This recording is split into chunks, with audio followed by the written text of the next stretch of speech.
way through the challenge is to get still and ask yourself, what is the next right move? Welcome to the Unconventional Founder Podcast, where we uncover the mindsets, practices, and strategies used by successful non-technical founders. Our mission for this podcast is to empower you with the information you need to help you get as far as you can. That said, let's get into it. AI, I see it as just being an additional tool. And when Excel came out, I think in the 80s, everyone was like, oh, accountants are going to be very redundant. Accountants are going to be very redundant. They're so gone now. They're gone. And then what happened was accountants were the power users of Excel. Like, nobody uses Excel like accountants. And so what we're going to see is that AI is another amazing tool. And companies, if you own a business like Lightning Products, I want every single person to be using AI, because we can create more value, we can create more impact, we can do more with less. So I think that everyone should be embracing it and not seeing it as this is going to replace me, but this is going to make me more efficient so that I can focus on the things that I do amazing. And AI is not going to replace humans. People love dealing with humans. I think that's a constant theme that you and I have discussed. Yeah, we've talked a lot about the fact that tech and AI, it actually forces us to lean more into our humanness. And we're even noticing that with building out processes, Lightning Products, that the pieces that are becoming more important are communication and things like that, because the tech can fill the spaces of the other stuff, and leaning into humanness. You've been really good from the moment I met you, and just at jumping into AI and tech, obviously, and you have a background in it. But was it always like that? When did you first get into tech, and was it something that, where did that passion come from? Not always. So I think from earliest age I can remember, I think I was like 10 years old. I would create picture books with my friend down the road, and I would sell the picture books for like 50 cents. Really? To neighbors. Yeah. I actually thought about this before we were recording this, and suggest if you're listening, you inspired my early entrepreneurship. So that was that. That's an early memory. And then I'm talking because of picture books because you wanted to make some money. What was that about? Yeah, we wanted to make money. I don't know. I'm not sure why we were doing it, but we were doing it. So and a bit. Do you still draw or anything? Oh no. These were not works of art. And then I remember my first job. My boss sat me down and she's like, "What do you want to do? What are your dreams?" And she was an amazing manager. And one of my dreams was, I want to own a cafe on the beach. Really? That was my goal. And she was like, "That's great, but that's not exactly in line with making us money, but that's great." What kind of workspace was that in? It was an engineering company. So they did huge projects, so infrastructure projects. So we're talking not like physical engineering, not software. Physical engineering, yeah. So the desalination plant the company worked on. In Australia? Yeah, it's an Australian and New Zealand company. Mm-hmm. So that exposed me to the real world, the physical world, and huge impact. I got to work. I'm still really good mates with a lot of people I met there. And I think that was really, at the time I didn't like it, but I think it was really important because it gave me perspective on, especially in Silicon Valley where everything's software, tech. There's a lot more going on outside of it. Totally. Yeah. So that was your first job. And just going back to your boss who asked you what your dreams are, it's interesting those conversations you have along the way in life. I've had a few myself that can stand out because that's not often the case. People often don't ask you in your first job what you want. Yeah. So what did that lead to, that conversation? Yeah, I mean, it led me to thinking that, well, maybe I could one day have a cafe on the beach. Maybe I could one day do that. Yeah. I can see that for you. You're very connected to nature and the water and all that stuff. Totally. I think one thing I will say, throughout all of my experiences, all the places I've worked, all of my bosses have been actually female and have been amazing. Okay. Every single place. So I then went to another place. I'm not going to name it. If you go on my LinkedIn, you can find out. And my boss there was just incredible. She was just like, you own this role. Yeah. You do whatever you want. I trust you 100%, and I'm going to invest in you. That was incredible to me because I grabbed that with both hands, and I was like, cool, I really want to. And I think that was a turning point for me because in high school, uni, I didn't do very well, didn't really see the point of it. But then as I shifted to say, like, cool, I can learn all this stuff, and then I can do stuff, and I can push things out the other side, and I can actually change the world and have an impact. And something started to tick over in me. And I also at the time became a youth mentor with White Line, and I mentored this young guy. And that experience was like, gee, I'm so lucky. I'm sitting on a winning lotto ticket.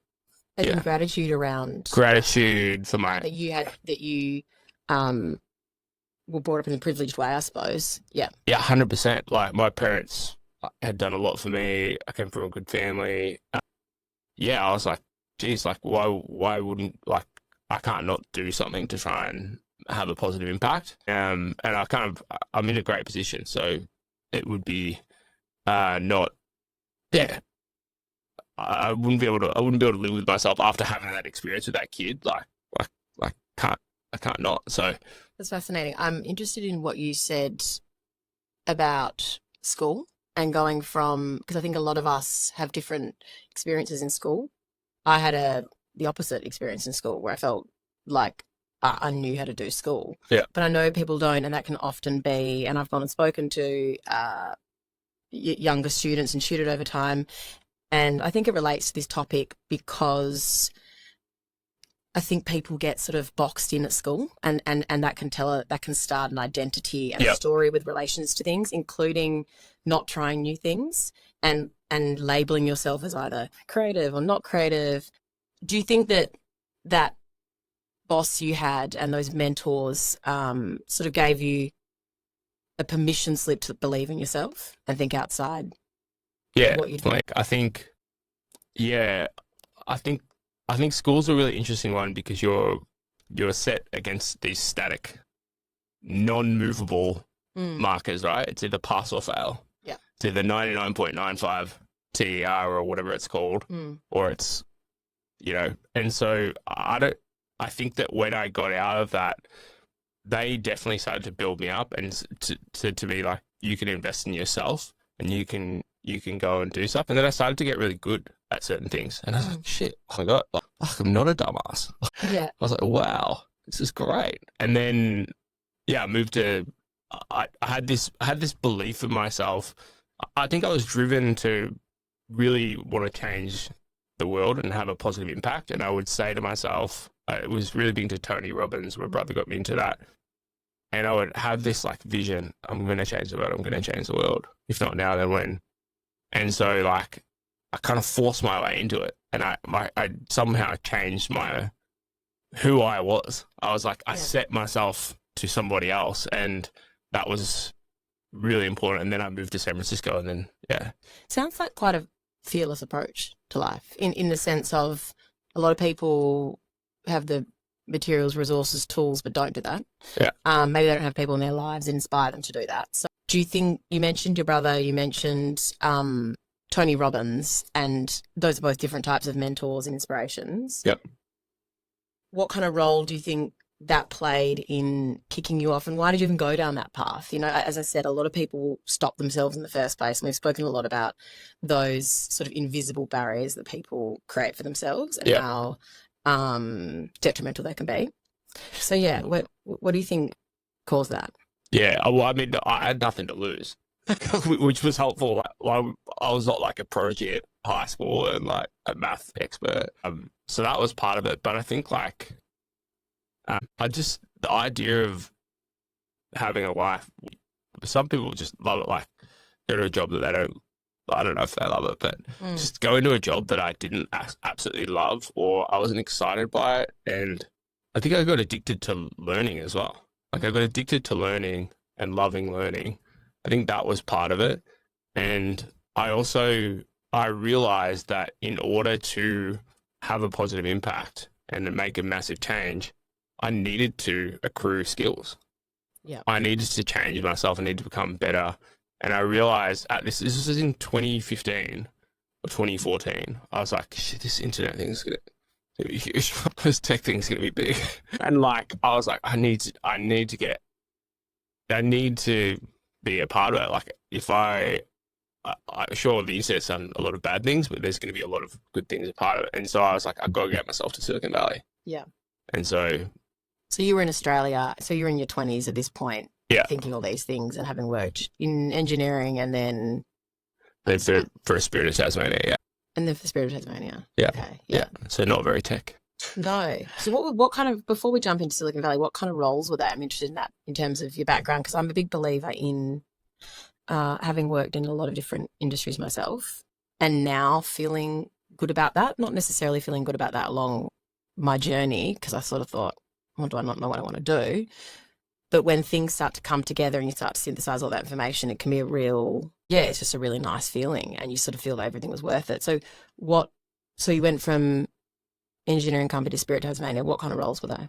Yeah. Engineering company was like business development / marketing. It was really just like marketing coordinator stuff. So like speaking to engineers, writing stories about the projects. Well, I actually like implemented, this is probably something I think I've always never been afraid to like speak to people who are at the top of the company. And I think I've always just been, Really good. yeah. And I think that maybe just not knowing, being stupid and not knowing what was going to happen, or if there's any issues, but it really worked out for me because I came up with it and I was like, hey, you guys don't have any marketing plans. That was the one thing that I learned at university, is like, you got to have a plan. Didn't learn anything else. And I was like, you guys don't have any marketing plans. Like, these engineers are just running away, pissing money down the drain. I was like, you need marketing plans. Yeah. So I basically made a marketing plan for one segment. And then I went to the top person. I said, hey, I think this could be a good idea. And then I was like, cool. I think all these guys, their LinkedIns aren't very good. Like, they're not marketing themselves, but they're part of the company. So cool. I came up with a LinkedIn template and I went around and then I like kind of made these engineers influencers. That was like early thing. Cool. Yeah. I think that was kind of my early thing. I was like, I'm in this role. I'm going to make the most of it. I'm going to do the best I can. Yeah. So that was that role. And then the other role, I was actually introduced to I give it a lot of responsibility. I was like the marketing analytics / commercial person. So I was responsible for like massive marketing budgets, where optimizing and directing where they would go. And so it was like up to $12 million or so. All of the marketing team were listening to every single thing I would say. So I had every single piece of data and I was able to direct the ship. And that moment I realized that data's pretty powerful. Like, if you know the data, you know the business, and people will listen to you. Yep. Not always, but. And then, I got introduced to dynamic pricing and all that stuff. And that was really foundational for me, having a really good background in understanding data. And that's always been, and even today, like what we do at Lighting Products, building custom software, it's all data. Data's everywhere. That's fascinating. So tell me now, so you're at Spirit of Tasmania, and then what was the decision for you to jump on the plane and go to Silicon Valley? Well, 2 years before I did that, me and my brother took a road trip. So my brother was already living in the US, and we went to San Francisco, stayed there for a week, and we were like, this is unreal. We're going to move back here. Like, we just had the best time. And so after watching probably thousands of Elon Musk and Steve Jobs YouTube videos, my brother and I were like, let's do it. And I quit my job, jumped on a plane, and yeah. That's amazing. So when you landed there, did you have a plan then, or was it a bit of a rock up, see how we go? Did you want to jump straight into tech? So yes, obviously Elon Musk and those guys, that's the tech world. Was that what you wanted to go into, or you just wanted to work in anything? No, I wanted to move into tech. So even before that, like, I was so hungry. Like, I was like so motivated. I think another thing, my uncle had passed away prior, maybe 6 months before that. And so I'd chosen a project to focus on, which is around preventative health. And so he had diabetes and then early onset dementia. And for those who don't know, there's links between the two. And so like that was something that was a huge motivator for me.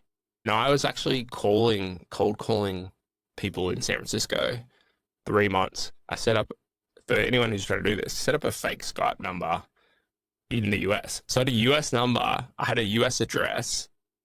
So one of my brothers had his address. I just gave him his address. And so these people thought I was in San Francisco. And You were still in Melbourne. Like I was literally in Melbourne. I was calling them. I'm like, hey, how are you? Yeah, like I'm actually just back in Australia just temporarily, but I'm coming back to the Bay, like San Francisco, like pretty soon. So, and so ballsy. It sounds like you almost had a bit of a way of sort of not playing by the rules, but in a good way. You know, Yeah. that's yeah. Well, I was just like, they're not going to give me a chance. Like, you had to get creative. I had to get creative, but what I realized was they don't give a shit until you get there, until they meet you in person. They're not going to trust you until you get there in person. So, but luckily for me, I developed really good relationships. There was this one guy, I can't remember his name now, but he's from Texas, super like lovely dude. We would get along super well, and so I built up a relationship with him. I also jumped on to Stanford. There's a really famous person, BJ Fogg. So he's a Stanford lecturer. He's like one of the top guys in Silicon Valley. So the Instagram guys took his class. If you look at all of the massive tech companies, a lot of them went through BJ Fogg's Interesting. behavior change class. And so at the time I was like, fuck, I want to learn. I want to learn as much as I can. So I went on Stanford's website and I found his personal website, and he has this free service. Like, probably still has it today. And I booked a 30-minute free one-on-one with him. Wow. From Aries I'll pop it in the show notes. Yeah, from Aries Inlet. And I was like, fuck, I'm like speaking to this guy in Silicon Valley, Stanford, one of the best guys in the world. And I'm like, Feels like that was really a time when there was a lot of people, there's a lot of stuff to tap that people weren't tapping. yeah, Different to now when there's a million podcasts and stuff and people are aware of that. totally. Still aware, and I want to talk about that as well, but it's, yeah. But these things still exist, right? I think people aren't willing to do the work to go to or maybe they just don't know it exists. But if you go first layer, second layer, third layer, you can get to amazing people. Like I have thousands of stories of getting to people who I should know, like who the hell am I? I'm just like some fucking random Australian guy. So it's really, and we've spoken about this a lot, it's about that desire and drive. Yeah. Because you can get fit, you can get, you can go and seek out resources in all manner of ways. It's about the desire and drive to do it and getting out of your own way. Yep. Yeah. 100. And yeah, I mean, I just landed in San Francisco and I had like interviews lined up. Like I had like hit list, and I went to every single meetup I could go to and to every single conference. So like probably for like 4 weeks, I was out every night. I got a job in 2 weeks. Like I got very lucky, a lucky break. If you're going through and Well, a bit of a numbers game with these things as well. I think you make a couple of guys, Alex and Chris said, I think it was a Starbate quote, but you increase the surface area for luck. Yeah. And that's what I did. And a huge cast net, made a massive network. Was this marketing stuff you were looking at? Like, were you going off the back of like marketing in tech, or did you want to learn?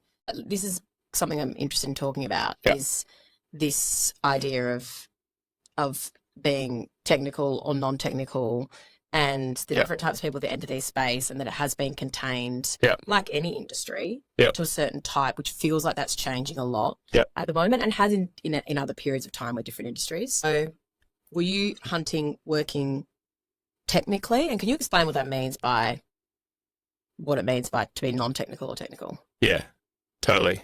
I had gotten a job as like, it sounds like a ridiculous name for a role, but my original role was data strategist. Okay. At an agency. Then, which lines up nicely with what you previously did. Yeah. And I'm a big, just to touch on this now, because I think it's important, such a big advocate for people figuring out that it's a lot easier to explain your skill set for new roles if you want to go for them. Mm-hmm. There is so many crossovers between different roles and industries. It's ridiculous. And in fact, I think that's something that really can prevent people from trying new things, thinking, if you've done marketing and data, there's no difference why then you can't morph that into something like you're talking about with this kind of data strategy. If you're interested in, Yeah, tennis, then you can look at data in tennis, even if you looked at it in marketing. 100%. And I think that like I'm not gonna lie to you, I was shitting myself when I started this job. Like Silicon Valley, I'm working with like some of the biggest brands in the world, the biggest like startups, venture-backed startups. And I'm like, holy shit, like fuck, what am I doing here? But like, I think you just have to build the confidence in yourself, and it comes down to your values and who are you, and that's what it all comes down to. Are you going to put in the work to learn, to get better, to do it? And so not everyone, when you take a new job, you're never going to know everything. No, It's not possible.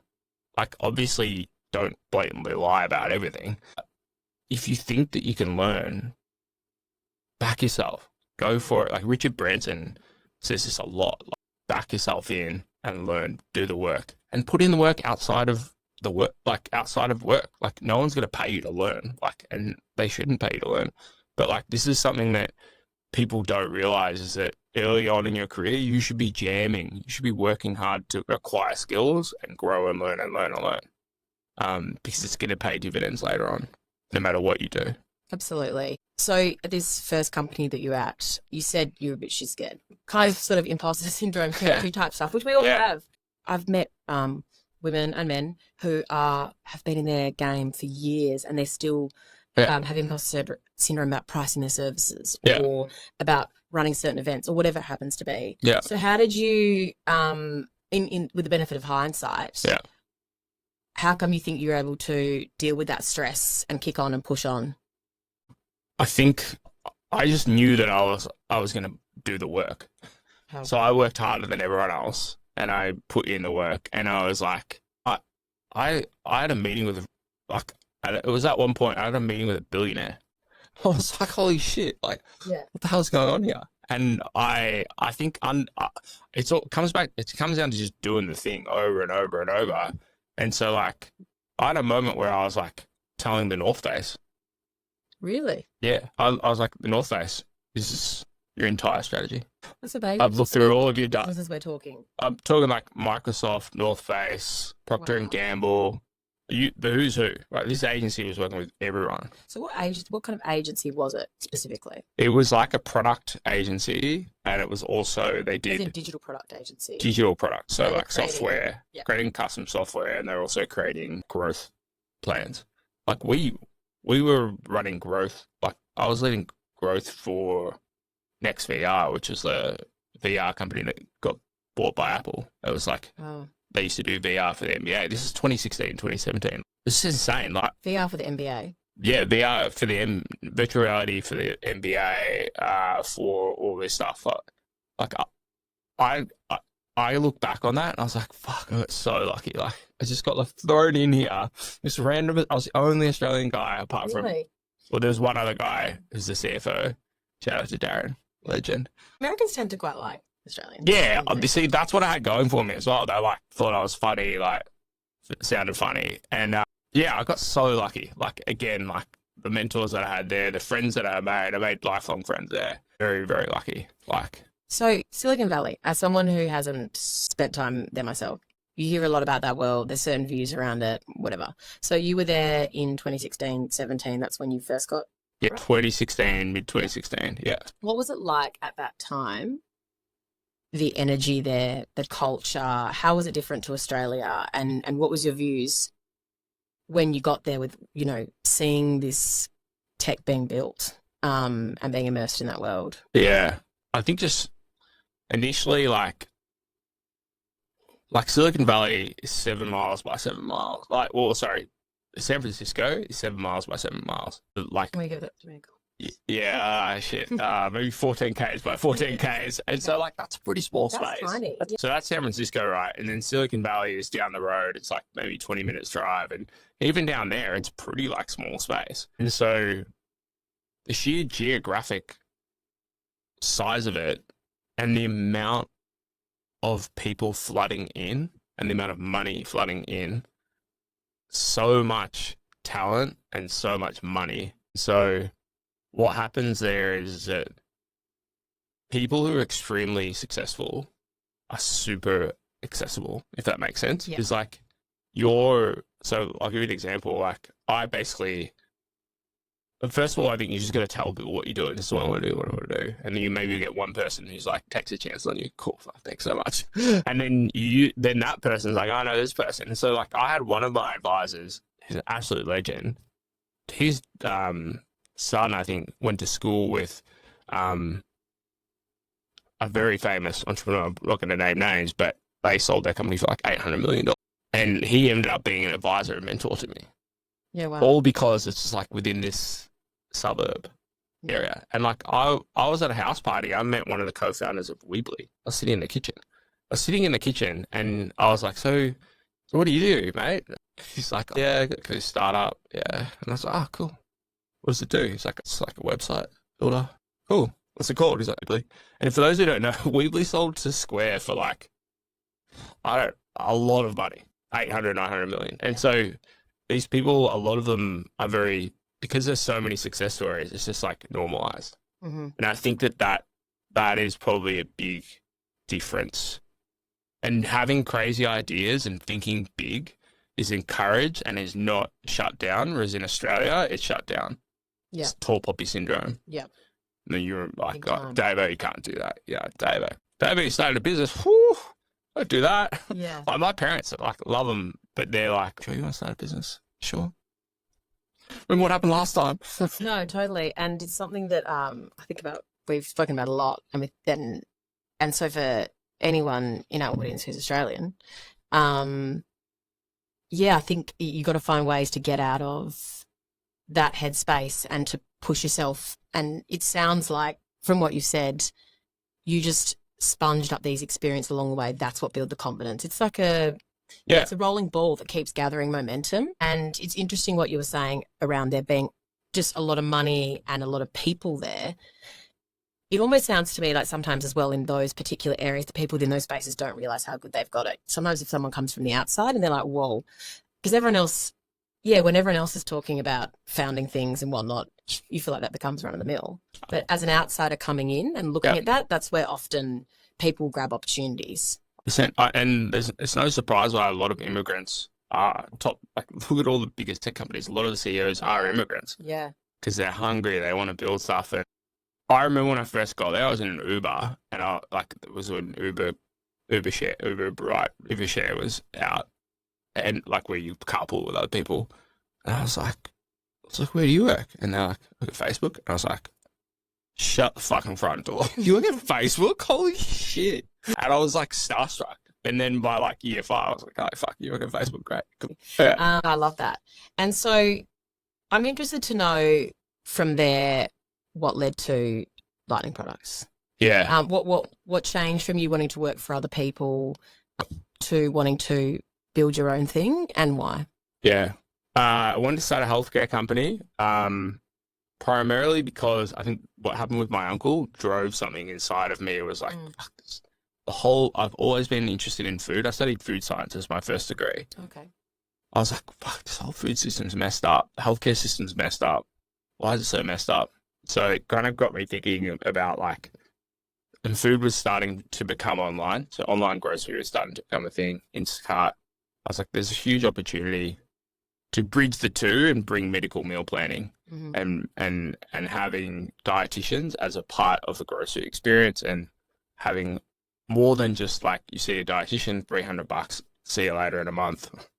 I wanted it to be seamless and reduce the barriers to that. So that was kind of So you wanted to democratize people being able to look after their health properly. Do you think the states really push that for you as well, just because it's a bit effed up there? Yeah, I mean, definitely like reinforced it. Yeah, but also like the technology was there, like Instacart, you can order any grocery at any time. And so, yeah, I just set off and I started working with a team in Bosnia, basically paid someone to do it, offshored it. And I worked at Starbucks at like 6 a.m. to 8 a.m. every morning without fail, 6 a.m. to 8 a.m. every morning. And then I'd go to my job. Wow, doing what? Just working at Starbucks, just as a... No, working on the software. Oh my God, I was like, what are you talking about? No, I went in there, I had ordered my my latte, and then like fucking drank so much coffee, and I would literally work with this team in Bosnia every fucking morning before I'd go to my normal agency job. Wow. And so I did that That's very hardworking. It's very dedicated. And I'd get home after the agency and I'd keep working. Yeah. Sometimes till 10 o'clock.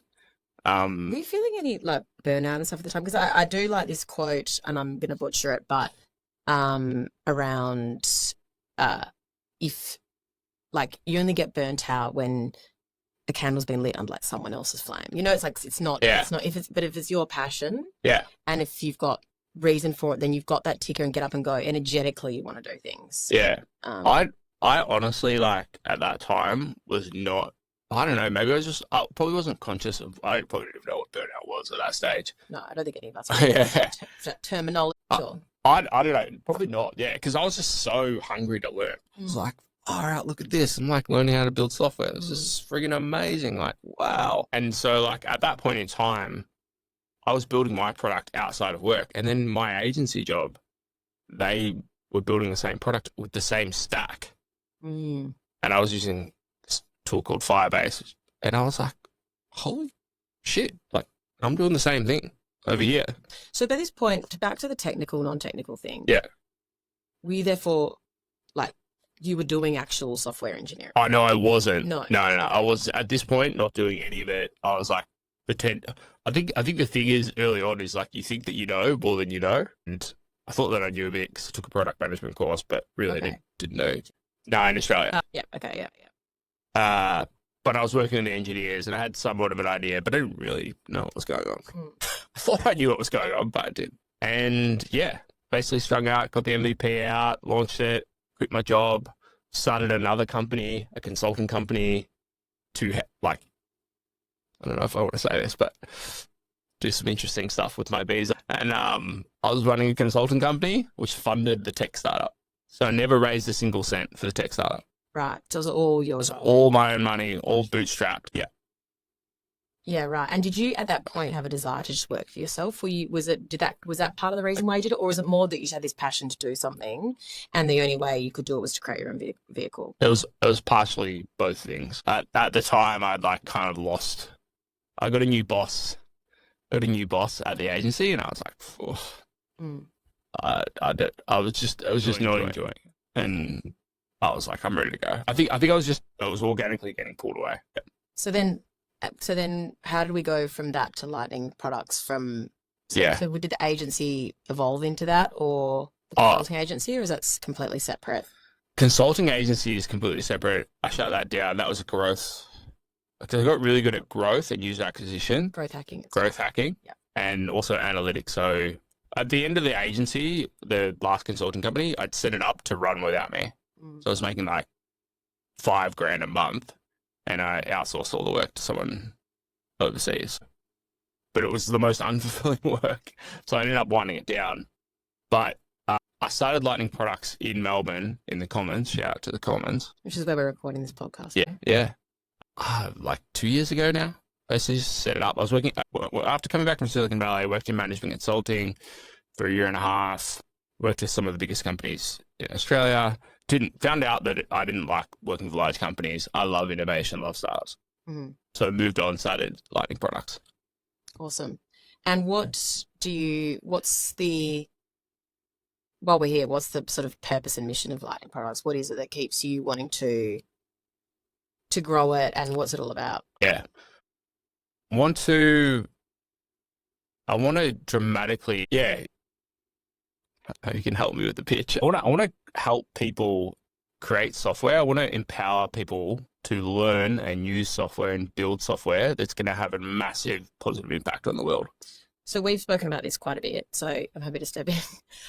Lightning Products is really all about democratizing people being able to build apps and use digital products to grow their businesses and have a positive impact on the world. And it's built into the absolute ethos of the business and how you operate. It's linking up the two to earlier stories you mentioned around other businesses you worked in and wanting to be able to, and the other business you started with the nutrition stuff, giving people that access because we believe, and you believe, there's a better way to do things. And I guess this goes back to the origin of what we want to discuss here today around tech and how you can harness it. And there's this sort of perception around tech and AI and people feeling like that's not their world. But we think that it is a lot of It's everyone's world. It's everyone's world. And that if you open up your eyes a bit, these are the kind of things you can do in this world to help people and serve. 100%. And I think the thing is that my thesis for this whole company, Lightning Products, is that the next wave of innovation is coming from non-technical founders who have deep, deep domain expertise and understand problems really well. You said this to me when we first started working together, maybe before that, and it really hit home because it's something I've been thinking about separately, and we're sort of aligned on that. I've always had this, and in the last couple of years, had this feeling that diversity is what creates a stronger core, and that the next problems to be solved are going to be by non-technical creatives, people who are interested in a certain thing, and being able to break down language barriers between the people that are building, and for those worlds to converge. And some of those barriers can be broken down a lot easier than we think. 100%. And I think two other things like that I want to mention is, so after I shut down the healthcare company, I actually did burn out. Ironically, a healthcare company burned out. Yeah. Healthcare company. I did a kind of like a stock take or post-mortem back, like, why didn't this work out? What happened? Yeah. And the key things I came back to was like, I didn't know how to code. I didn't know how to build the product. And so I went on a rabbit hole of learning, how do I build a product as a non-technical founder? So I came across this thing called NoCode, or visual programming. And I'm like, holy freaking shit. I didn't know this even existed. And so I started on a wave of learning all these tools, and I eventually started building my own products, and became technical. Yeah. And I was like, what? I felt like I shouldn't be able to do this. Like, it seems something wrong. For the uninitiated, NoCode is, correct me if I'm wrong in the way I'm explaining this. Yeah. If we think about no-code in terms of coding and building digital products, it's kind of like, if you don't have website building capacity and use Squarespace or something. Exactly. And you're not coding the back end because a program's already been built that's dealt with that, and it's a bit more plug and play. Not as simple as Squarespace when it comes to digital products because they're a bit more complex, but can you talk to that? 100%. It's all like Squarespace in terms of the visual side of things. Mm-hmm. And the language. So rather than, if anyone's ever seen code or write code, like, it doesn't make any sense. Like, I've tried to learn to code 5 times, like Python, JavaScript. It fucking doesn't make any sense. Yeah. Syntax, it never tells you what's wrong. It's just disaster. Bubble and tools like this, it's written in plain language. Okay. It's written in, and that's why the ramp of learning it is so much faster. And anyone can learn it. And that's the huge paradigm shift in that it's a new medium to learn and grow. And this technology bubble, this is early stage right now in terms of, it's not early stage in when it was being developed, but it's something that hasn't been picked up to the level that we believe it's going to get picked up. Like, Bubble closed 100 million Series A, which is massive. Like, anyone who knows anything about VC, like, it's huge. Like, they were profitable up until then. It's just going to get better and better. All the other technology in the visual programming space is receiving a ton of VC money as well. Like, in Australia, it's not very well known, but it will come. Like, in the US, it's huge companies using it, even like massive startups as well. So what, just to tie things off, because I feel like there's a lot of really good stuff in here on how people can move from non-technical to technical, or just get out of their own head. That's something that really strikes me with you. Yeah. A real lack of ego in that way, and trying things. And I think there's a really good parallel between that attitude as well as the ethos of Lightning Products around building digital products, which is, you got to start somewhere. There's people have these great ideas of businesses and whatnot. We live in a digital world where they're wanting to build digital things, but that can cost a lot of money if you go down the traditional routes of software development stuff, a lot, and you don't know, and one thing you've really taught me is about the concept of MVP, and I think it does line up nicely with your attitude generally. So what would be your advice to anybody. I'm talking founders. I'm talking someone who just has this sort of charm about checking out ChatGPT and isn't because they're in a certain job and they're stuck a little bit. What would be your advice to those people in terms of what makes this world so accessible? Yeah. And where to start? Yeah. Great question. We'll just give me one little. Pick something. I think it all comes back to like, pick something that you're excited about. Yeah. Something you're excited about. Like for me, it was the food system and helping people live better lives and meal planning. Cool. Great. That's something tangible that I can do. Pick something that's exciting to you. Maybe it's sewing, maybe it's footy, maybe it's footy stats, you know, like Docker's top stats. Yeah. Cat's a Docker's fan. And just pick it and then figure out, work with, you can join education courses. We're launching an accelerator, a nice little plug for that. Yeah. And you can get a coach and all that stuff. And so find out what do you want to do, figure it out. Like there's tons and tons of YouTube. I learned so much from YouTube. If the first version is an Excel spreadsheet with a bunch of links, that's fine. All good. Yeah. Make the thing work. And you're right. If it's something you're interested in, a really great mentor of mine speaks about your unique gifts and skills in the context of these things we've learned, but your gifts are often really tied. Like that's what's going to, those things often come from just something you can't stop thinking about or something you won't shut the hell up about. If you're, if you're obsessed with, a certain sport or an artist or something and you can't stop talking about that, dabble in the tech world in relation to that. Like it's so exciting to create, to even use something like ChatGPT, which is accessible to everybody, as is a lot of this technology. Yeah. And just start having a go, and that's what gets the ball rolling. Yeah, just have a crack. Go on YouTube, be like, this is the thing that I want to learn. How do I do this? And literally just go site one monitor. If you've got two monitors, great. If not, all good. Watch the video, try it. Watch the video, try it. This is the number one thing that I feel like I attribute everything that I've done to this date is I watch it, I try it. I watch it, I try it. People on the internet, 99.9% of people, they watch it. Yeah. And then they feel good because they watched it.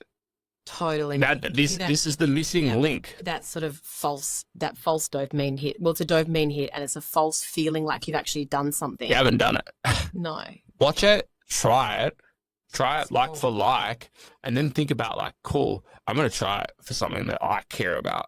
And then you get excited because you're like, holy shit, I just built this. Holy crap. Wow. And then you're like, but what if I could do this? And then you start to learn. And so, yeah, I think just like think about something you're interested in normally and then just try it and get like, if you're not sure, like, sign up to like an accelerator or a coaching program. Like there are tons of coaches online that you can get. Great. Well, on that note, thank you, Dave. Thanks, Kat. Thanks for, sharing all that information. And I think there's a lot out there for people to have a think about and, as you said, try in their own lives. Love it. Thanks, Kat. Good chat. Hey there, before we take off, I'd like to ask you a small favour. If you're enjoying this podcast, I would love it if you could 1, hit that subscribe button, 2, rate and review the podcast, and 3, share it with someone who you think could get a lot of value from. Thank you so much again for listening and have a great day.